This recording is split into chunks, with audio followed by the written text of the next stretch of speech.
تازه خبر د اسرایلو تازه بریتونو کې د ایران یو صنعتي ښارګوټی ویشتل شوې ده. سلام، وخت مو بخیر.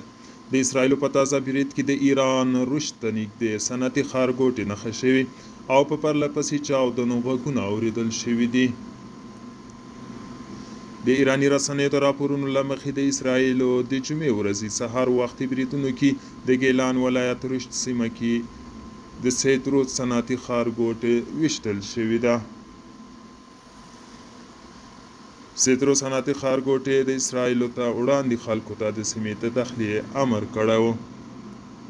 پر اسرایل د ایران تازه برید کې د اسرایلو په سویل کې هم یو سیمه په نښه شوې ده. اسرایلي رسنیو هم د ایراني توغندیو لګېدو تایید کړی، خو د اوښتې مرګ ژوبلې په اړه معلومات نه دي ورکړي. په خپرو شویو ویډیوګانو کې لیدل کېږي چې لګېدنې موټرو لمبې پورته کېږي. اسرایل هم نن سهار د ایران بېلابېلې برخې په نښه کړي.